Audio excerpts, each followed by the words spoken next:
একটা কুকুর একটা ভালো পুরুষকে বিয়ে করেছিল, সুখে সংসার করবে, 3 বেলা 3 মুঠো ভাত দেবে,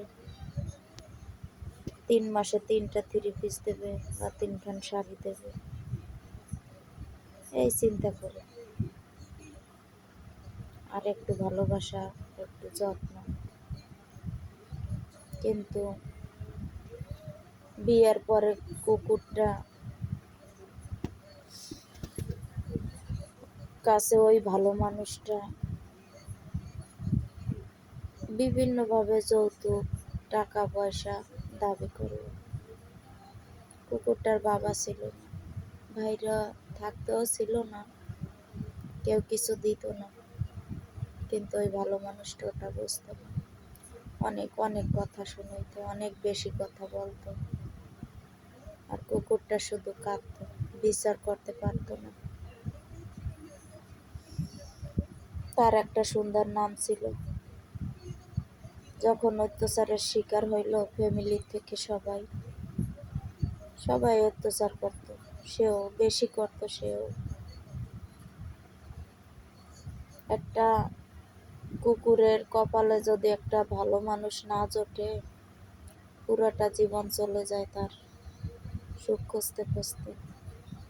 তবে কুকুরটা আশাবাদী ছিল যে একদিন ঠিক হয়ে যাবে, সে ভালোবাসবে, বুঝবে, তার পছন্দের জিনিস তাকে গিফট করবে। কিন্তু হলো না। যত দিন যাচ্ছে তত অত্যাচার বেড়ে যাচ্ছে।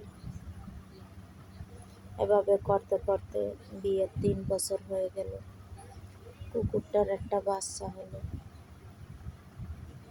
তার বাবা মা অনেকবার ছাড়িয়ে নিতে চাইছিল, কিন্তু কুকুরটা যায়নি।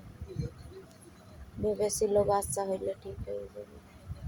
তখন আরো বেশি যন্ত্রণা শুরু হয়ে গেল।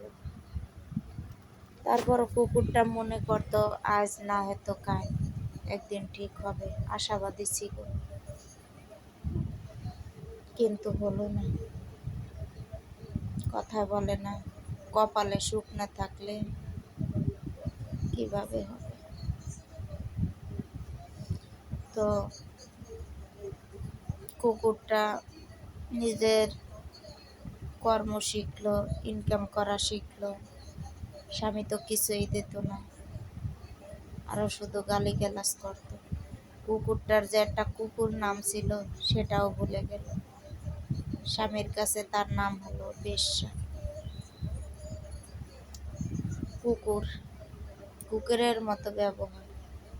আমি বলে ঘর করি, অন্য ছেলে হইলে সংসারই করতো না। যাক, এভাবে শুনেও দরজা বন্ধ করে কাঁদতো কুকুরটা। তাহাজ্জুদ নামাজ পড়েও আল্লাহর কাছে কাঁদতো। জানি না নিয়তির কি পরিহাস, হয়তো আল্লাহ ধৈর্যের পরীক্ষা নিচ্ছে। আজ এই পর্যন্ত বললাম, পরে একদিন পর থেকে বলবো।